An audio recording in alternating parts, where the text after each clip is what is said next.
Welcome to Shri Gyansagar online YouTube channel. आज आपण refining of metals बघणार आहोत. मेटल्स कशा प्रकारे रिफाईन केले जातात.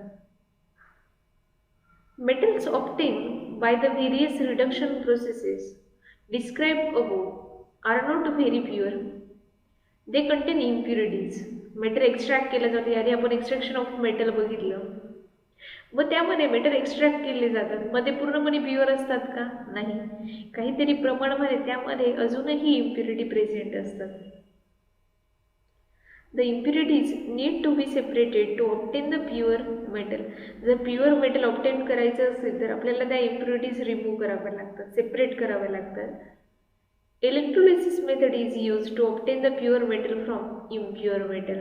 प्युअर मेटल जर ऑब्टेन करायचं असेल तर इलेक्ट्रोलिसिस मेथड युटिलाइज्ड केली जाते आणि ती मेथड युटिलाइज करून आपण प्युअर मेटल ऑब्टेन करू शकतो. देन एक प्रॉब्लेम अराईज होतो मेटल सोबत, तो म्हणजे काय? Corrosion of metal. मग त्यावरती कॅन यू रिकॉलचे क्वेश्चन विचारलेत बघा. First, what is mean by corrosion? जसं आपण याआधी थर्ड नंबरच्या लेसनमध्ये बघितलं, करोजन म्हणजे काय? रेडिश कलरचं लेअर त्या मेटलवरती डिपॉझिट होतो, जेणेकरून त्या ऑब्जेक्टची स्ट्रेंथ काय असते? कमी होते. त्यालाच काय म्हटलं जातं? करोजन.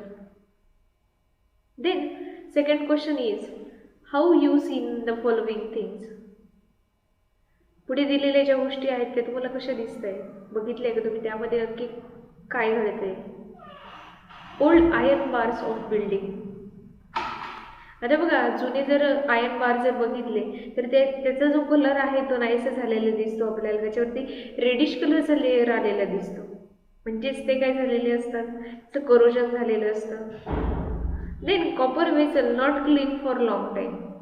कॉपर वेसल जे कॉपरचे जे भांडे आहेत ती जर आपण क्लीन केले नाही तर त्याच्यावरती डिफरंट कलरचे पॅचेस येतात. Then silver ornaments on or idols exposed to air for long time. जर सिल्वरचे काही भांडे असतील किंवा काही स्टॅच्यूज वगैरे असतील, ते एअरसोबत रिएक्शन झाल्यानंतर किंवा एअरमध्ये एक्सपोज झाल्यानंतर लॉंग टाईम नंतर त्याचा कलर काय होतो? डल होतो, चेंज होतो. Old abandoned vehicle fit to be thrown away. जुन्या झालेले जे व्हेकल आहेत ते आपल्याला फेकून द्याव्या लागतात. मग हे जे आहेत, हे सगळ्यात जे प्रॉब्लेम्स आहेत, ह्या कंडिशन्स आहेत, ह्या कशामुळे अराईज होत असतील? मग त्यासाठी त्यांनी एक थिंक अबाउट इट दिले बघा. First, why do silver article turn blackish while copper vessel turn greenish on keeping in air for long time. मग आपण असं पण म्हणू शकतो, सिल्वरचे जे भांडे आहेत, सिल्वरचे जे ऑर्नामेंट्स आहे, आयडल्स असतील किंवा आर्टिकल असतील, ते सिल्वरचे जे ऑर्नामेंट्स वगैरे असतात ते ब्लॅकिश का होतात? त्याला ब्लॅकिश कलर का येतो? काय होत असेल नक्की? हा क्वेश्चन अराईज होतो. त्याचप्रमाणे कॉपर जे आहेत, कॉपरचे जे व्हेसल आहेत ते काय होतात? त्याला ग्रीनिश कलर येतो खूप टाईम जर तो एअरसोबत कॉन्टॅक्टमध्ये असला तर. मग नक्की काय रिझन असेल?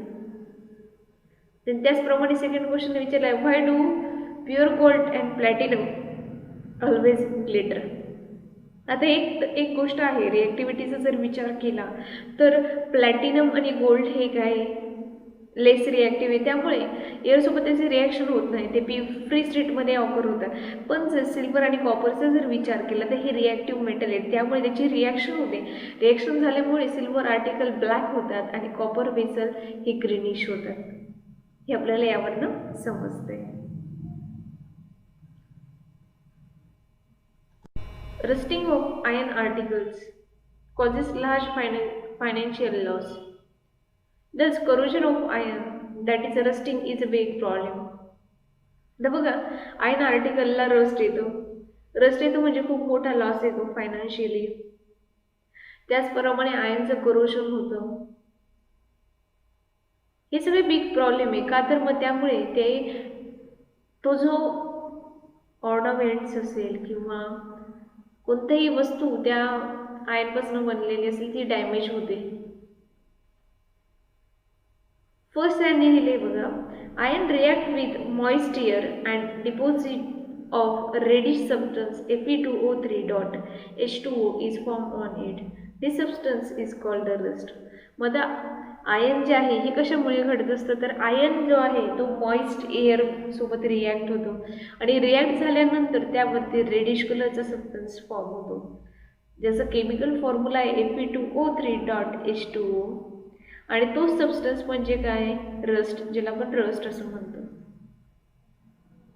देन सेकंड पॉईंट आहे, carbon dioxide in moist air react with the surface of copper vessel. Carbon dioxide हा काय करतो, मॉइस्ट एअरमध्ये असताना तो कॉपर व्हेसल सोबत रिॲक्ट होतो आणि रिॲक्ट झाल्यानंतर copper loses its lustre due to the formation of greenish layer of copper carbonate CuCO3 on its surface. This is called patination of copper. Carbon dioxide जो आहे तो moist एअरमध्ये असताना present असताना तो कॉपर वेसलसोबत रिॲक्ट होतो आणि react झाल्यानंतर कॉपरचा जो लस्टर आहे त्याची जी चकाकी आहे ती काय होते, कमी होते. का तर मग त्यावरती ग्रीन कलरचा कॉपर कार्बोनेटचा लेअर फॉर्म होतो. कॉपर कार्बोनेट म्हणजे CuCO3 आणि त्यालाच काय म्हटलं जातं, पॅटिनेशन ऑफ कॉपर. म्हणून आपण म्हणतो की जास्त दिवस झाल्यानंतर ते जे कॉपरची व्हेसल आहे त्यावरती ग्रीनिश लेअर येतो. Then third one, on exposure to air silver article turn blackish after some time. त्याचप्रमाणे सिल्वर आर्टिकलचा एअरसोबत संबंध आल्यानंतर काही दिवसानंतर ते काय होतात, ब्लॅकिश होतात. This is because of the layer of silver sulphide form by the reaction of silver with hydrogen sulphide in air. मग हे कशामुळे घडतं, तर हा जो लेअर आहे सिल्वर सल्फाइडचा हा फॉर्म होतो कशामुळे, तर सिल्वरची आणि त्याचप्रमाणे हायड्रोजन सल्फाइडची रिॲक्शन होते आणि सिल्वर सल्फाइड फॉर्म होतं, ज्याचा केमिकल फॉर्म्युला आहे Ag2S. म्हणून तो सिल्वर आर्टिकल कशामध्ये कन्व्हर्ट होतो, ब्लॅकिश कलरमध्ये. And fourth one is by oxidation of aluminium a thin layer of aluminium oxide form on it. आता बघा, ॲल्युमिनियमचं जर ऑक्सिडेशन झालं तर त्याच्यामध्ये ॲल्युमिनियम ऑक्साईडचा थिन लेअर काय होतो, फॉर्म होतो. आता इथे बघा फर्स्ट डायग्राममध्ये आपल्याला काय दाखवलं आहे, ब्लॅक अँड सिल्वर व्हेसल जेव्हा रिॲक्शन होते सिल्वरची कुणासोबत, हायड्रोजन सल्फाईडसोबत, अशा प्रकारे ब्लॅक कलर ते ऑर्नामेंट ते व्हेसल काय करतं, गेन करतं. देन सेकंड डायग्राममध्ये दिलेलं आहे की आयन जो आहे त्या आयनला काय झालं आहे, रस्ट आलेला आहे, रस्टेड शेकल्स दिलेले त्यांनी इथे. अशा प्रकारे रेडिश कलरचा लेअर तिथे काय होतो, फॉर्म होतो, त्यालाच आपण रस्ट म्हणतो. Then third one is the copper cladded statue of liberty made 300 years ago has turn green. Statue of liberty जी आहे, जी 300 years ago बनवलेली आहे, तिचा आता कलर कसा झाला आहे, ग्रीनिश. का तर मग ती कॉपर क्लॅडेडनी बनवलेली आहे आणि त्याची रिॲक्शन कार्बन डायऑक्साईड सोबत झाली जी एअरमध्ये प्रेझेंट आहे त्यासोबत, आणि त्यामुळे त्याच्यामध्ये ग्रीनिश लेअर आल्यामुळे ती आपल्याला काय दिसते, ग्रीन दिसते. देन मग याचं प्रिव्हेन्शन कसं केलं पाहिजे ते आपण बघूया. Prevention of corrosion. First we see, can you tell, first question, which measures would you suggest to stop the corrosion of metallic article or not to allow the corrosion to start. त्यांनी सांगितले की जर corrosion तुम्हाला होऊ द्यायचं नाही आहे किंवा स्लो डाऊन करायचं असेल तर तुम्ही काय कराल. जसं त्याला एक अल्टरनेटिव्ह म्हणून तुम्ही काय करू शकतात, पेंट्स वापरू शकतात. पेंट्स दिल्यामुळे त्याचा जो लाईफ स्पॅन आहे तो इन्क्रीज होईल. करोजन होणार नाही असं नाही, करोजन होईल पण त्याचा रेट काय होईल, स्लो होईल, लाईफ स्पॅन इन्क्रीज होईल. Then second question is, what is done so to prevent rusting of iron windows and iron doors of your house. तुमच्या घरी ज्या लोखंडी विंडो तयार केलेले असतील, दरवाजे तयार केलेले असतील, तर त्याचं रस्टिंग थांबवण्यासाठी काय केलं जातं. तर आपण जनरली बघतो प्रत्येकाच्या घराच्या तिथे ज्या विंडोज असतात आयनच्या डोअर्स असतात त्याला कलर दिला जातो, जेणेकरून कलरमुळे ऑक्सिजनचा आणि त्याचप्रमाणे त्या आयनचा कॉन्टॅक्ट येत नाही म्हणून अशा प्रकारे आपण प्रिव्हेंट करू शकतो rusting. Various methods are use to protect the metal from corrosion. अनेक डिफरंट मेथड आहे की जेणेकरून आपण काय करू शकतो, मेटलचं करोजन प्रोटेक्ट करू शकतो, करोजन होऊ देऊ शकत नाही. Special attention is paid in almost all the methods so that ion does not rust. आणि प्रत्येक मेथडमध्ये काय मेन मोटिव्ह असतो तर आयनला रस्ट येऊ नये म्हणून. We can lower the rate of the process of rusting of iron. आता बघा, एकदा आहे आपण रस्टिंग पूर्णपणे स्टॉप करू शकत नाही, पण त्याचा रेट स्लो करू शकतो, म्हणजे त्याचा लाईफ स्पॅन इन्क्रीज करू शकतो. Corrosion of metal can be stopped by keeping the metal isolated from a direct contact with air. एक मेथड आहे की जेणेकरून आपण त्या मेटलचं करोजन स्टॉप करू शकतो. मग कोणतं तर तो जो आयन असेल, तो जो मेटल असेल, तो मेटल जर एअरच्या कॉन्टॅक्टमध्ये आला नाही तर त्याचं करोजन होऊ शकत नाही. The prevention of corrosion can be achieved by various way. Corrosion जे आहे त्याचे प्रिव्हेन्शन आपण डिफरंट वेजने करू शकतो. Some of this method are as follows. खाली काही मेथड्स दिलेले आहेत करोजन प्रिव्हेन्शन करण्याच्या.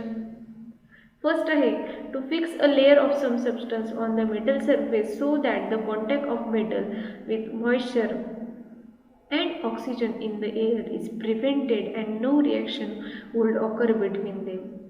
फर्स्ट त्यांनी दिलेलं आहे की आपण काय करायचं, त्या मेटलवरती एक लेअर द्यायचा एखाद्या सबस्टन्सचा, जेणेकरून त्या लेअरमुळे मेटलचे मॉइश्चरसोबत आणि त्याचप्रमाणे ऑक्सिजन सोबत रिॲक्शन होणार नाही आणि त्यामुळे त्याचं करोजन काय होईल, प्रिव्हेंट होईल. Then second one, to prevent the corrosion of metal by applying a layer of paint, oil, grease or varnish on their surface.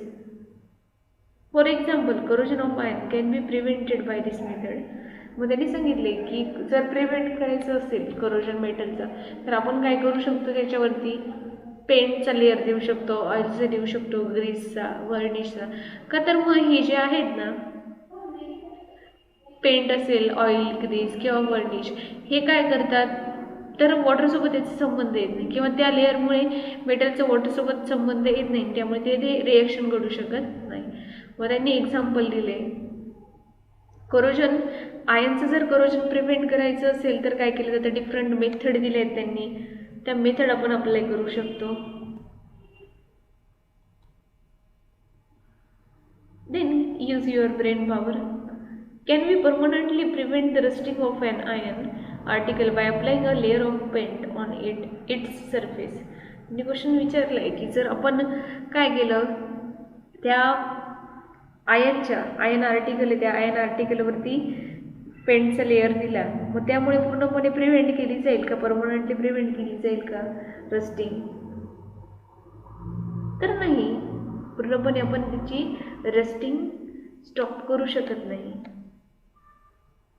We cannot protect the article permanently from the rusting by painting them. This method of painting is suitable for short time. If there is a scratch on the paint on the surface of the article, if a small surface of metal comes in contact with air and the process of rusting starts below the layer of the paint. आता बघा का करू शकत नाही, मग त्याचं reason पण त्यांनी दिले. पेंटिंग जे आहे, पेंटिंग ही जी मेथड आहे ही फक्त कमी वेळासाठी सुटेबल आहे. का तर मग त्या आर्टिकलला जर एखादा स्क्रॅच आला, स्क्रॅच आल्यामुळे त्याचा कलर निघून जाणार आहे आणि फर्स्ट काय होईल, जिथून कलर निघाला आहे तो पार्ट करोड होईल आणि हळू ती रस्टिंगची प्रोसेस काय होईल, स्टार्ट होईल आणि फायनली तो आयन पूर्णपणे काय होईल, त्याला रोस्ट येईल, करोड होईल. Why do new ion sheet appear shiny. मग क्वेश्चन अराईज होतो की नवीन जो आयन शीट आहे तो शायनी का दिसतो. का तर मग तिथे काय केलं जातं, त्याचा कॉन्टॅक्ट जास्त हा मॉइश्चर किंवा ऑक्सिजन सोबत येत नाही, त्याला कोटिंग असते, त्यामुळे ते काय दिसतं, शायनी दिसतं. Corrosion can be prevented by putting a layer of non-corrodable metal on corrodable metal. This can be done in many ways. जर corrosion prevent करायचं असेल तर तुम्ही काय करू शकता, नॉन करोडेबल मेटल जे आहे त्याचं लेअर करोडेबल मेटलवरती देऊ शकता. म्हणजे ज्या मेटलचं करोजन होत नाही त्याचा लेअर कुणाला देणार, ज्या मेटलचं करोजन होते त्यावरती. मग त्याच्यासाठी डिफरंट वेज दिलेले. फर्स्ट आहे गॅल्व्हनायझिंग. In this method, a thin layer of zinc is applied to prevent the corrosion of iron or steel. ह्या मेथडमध्ये काय केलं जातं, झिंकचा लेअर दिला जातो कुणावरती, आयर्न आणि स्टीलवरती. For example shining iron nail, pins etcetera. मग ते एक्झाम्पल द्यायचं म्हटलं तर कोणकोणतं आहे, म्हणजे शायनिंग करणारे आयर्न नेल्स असतील किंवा पिन्स असतील त्यावरती काय केलं जातं, त्या आयर्नवरती किंवा स्टीलवरती झिंकचा लेअर दिला जातो. In this method corrosion of zinc occurred first because zinc is more electropositive than iron. मग ते सांगितले की इथे जर corrosion व्हायचं असेल तर पहिले निघूनच होतं, झिंकचं होतं. का तर मग झिंक हा काय मोर इलेक्ट्रोपॉझिटिव्ह आहे कुणापेक्षा, आयर्नपेक्षा. After a few rainy seasons, the zinc layer goes away and the inner iron get exposed. The iron start rusting. आणि त्यानंतर रेनी सीझनमध्ये काय होतं, झिंक लेअर निघून जातो आणि निघून गेल्यामुळे आतमध्ये असलेला जो आयन आहे तो आयन एक्सपोज होतो, एअरसोबत कॉन्टॅक्ट येतो किंवा मॉइश्चरसोबत कॉन्टॅक्ट येतो आणि त्यामुळे तो आयनला रस्टिंगची प्रोसेस जी आहे ती स्टार्ट होते. ते आपल्याला गॅल्व्हनायझिंग प्रोसेस दिली आहे बघा. इथे कॉस्टिक क्लिनिंग आहे, त्यानंतर रेन्सिंग आहे, त्यानंतर पिकलिंग आहे, पुन्हा rinsing, flux solution, drying, zinc bath, cooling. अशा प्रकारे काय केलं जातं, आयर्न किंवा स्टील जे आहेत त्याला झिंकची लेअरिंग केली जाते. ह्या मेथड्स दिलेल्या आहेत त्यांनी कशा प्रकारे केलं जातं ते. Then second one आहे tinning. In this method, a layer of molten tin is deposited on metals. या मेथडमध्ये काय केलं जातं, मोल्टन टिनचा लेअर दिला जातो मेटलवरती. वी कॉल दिस ॲज कलई, त्याला आपण कलई असं म्हणतो. A greenish layer form on the surface of copper or brass vessel. आणि त्याचप्रमाणे कॉपर आणि ब्रास वेसलच्या सरफेसवरती काय होतं, ग्रीनिश लेअर फॉर्म होतो. दिस ग्रीनिश लेअर इज पॉयझनस. आणि तो जो तयार होणारा जो ग्रीनिश लेअर आहे तो पॉयझनस आहे. If butter milk or curry is place in such a vessel it get spoil. जर तुम्ही बटर मिल्क आणि करी त्याच्यामध्ये काय केली, प्लेस केली अशा भांड्यामध्ये, तर ती काय होते, स्पॉइल होते, खराब होते. Tinning is done to prevent all such damage. आणि त्यामुळे टिनिंग जर केलं तर अशा प्रकारचं डॅमेज प्रिव्हेंट होतं. Then third one is anodisation. In this method, metal like copper, aluminum are coated with a thin and strong layer of their oxide by means of electrolysis. Anodization मध्ये काय केलं जातं, तर कॉपर आणि aluminium जे आहे यासारख्या मेटल्सला कोटिंग केली जाते स्ट्रॉंग लेअरने. कुणाच्या स्ट्रॉंग लेअरने, त्याच्याच ऑक्साईडच्या स्ट्रॉंग लेअरने. मग कशा प्रकारे केली जाते, तर ते इलेक्ट्रोलिसिस नाही. For this, copper or aluminum article is used as anode. आणि या प्रोसेसमध्ये कॉपर आणि ॲल्युमिनियम ॲज एनोड म्हणून ॲक्ट होतात. As this oxide layer is strong and uniform all over the surface, it is useful for prevention of corrosion of metal. आणि त्याचप्रमाणे त्याचा जो फॉर्म होणारा ऑक्साईड लेयर आहे तो स्ट्रॉंग असतो आणि सर्वीकडे तो लेयर सेम काय होतं, तयार होतं. आणि त्यामुळे त्या लेअरमुळे त्या मेटलचं कोरोजन काय होतं, प्रिव्हेंट होतं. For example, when aluminium is anodise a thin layer of aluminium oxide is form. आता बघा, ॲल्युमिनियमला एनोडाइज केलं, एनोडाइज केल्यामुळे त्याच्यावरती काय ॲल्युमिनियम ऑक्साईडचा लेअर फॉर्म झाला. It obstruct the contact of the aluminium with water and oxygen and water. आणि त्या लेअरमुळे काय झालं की ॲल्युमिनियमचा ऑक्सिजन आणि वॉटरसोबत कॉन्टॅक्ट होऊ शकत नाही. दिस प्रिव्हेंट फर्दर ऑक्सिडेशन आणि त्यामुळे ऑक्सिडेशन ही प्रोसेस प्रिव्हेंट केली जाते. This protection can be further increase by making the oxide layer thicker during the anodisation. मग त्यांनी सांगितलं की जर तुम्हाला अजून प्रोटेक्शन इन्क्रीज करायचं असेल तर तुम्ही काय करू शकता, त्यावरती ऑक्साईडचा लेअर थिकर करू शकतात ॲनोडायझिंग प्रोसेसमध्ये. ही झाली third process. Then fourth one आहे electroplating. In this method, a less reactive metal is coated on a more reactive metal by electrolysis. Electroplating मेथडमध्ये लेस रिएक्टिव्ह जो मेटल असतो त्याला कोट केलं जातं मोर रिएक्टिव्ह मेटलमध्ये बाय इलेक्ट्रोलिसिस प्रोसेसने. Silver plated spoon, gold plated ornaments are the example of electroplating. मग त्याचं एक्झाम्पल काय तर सिल्वर प्लेटेड स्पून असतील किंवा गोल्ड प्लेटेड ऑर्नामेंट्स असतील.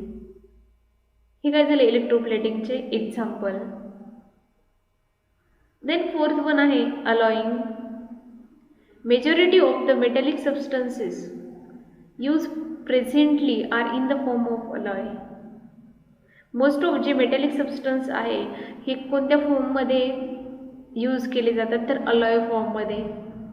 The main intention behind this is to decrease the intensity of corrosion of metal. मग त्यामध्ये मागे काय रिझन असेल का अलॉयस वापरलं जातं तर त्याची जी करोजनची जी इंटेन्सिटी ती डिक्रीज करण्यासाठी. म्हणजेच तो मेटल लवकर काय होणार नाही, करोड होणार नाही.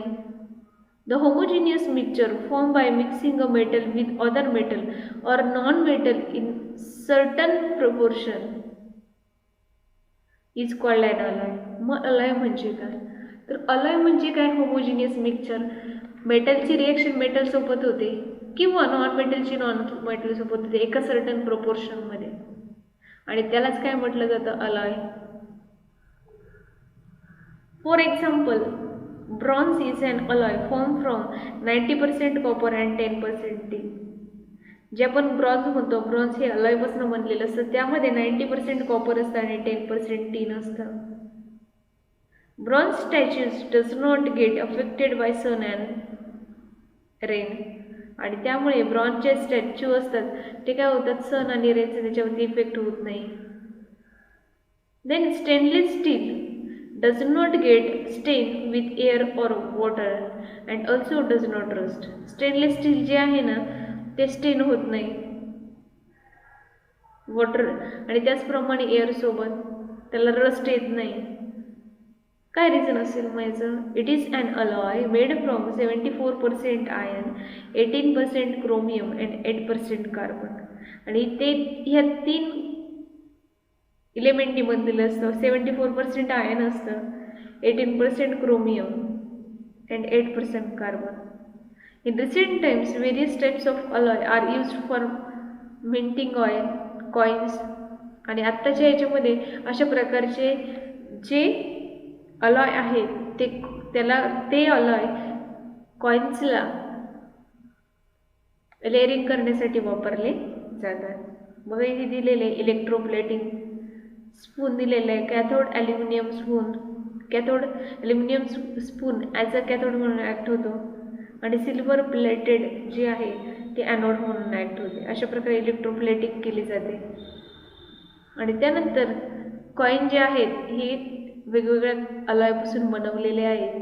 ही आपल्याला इथे त्यांनी डायग्राम दाखवली. अशा प्रकारे अनेक कन्सेप्ट आपण मेटलर्जी ह्या लेसनमध्ये बघितल्या.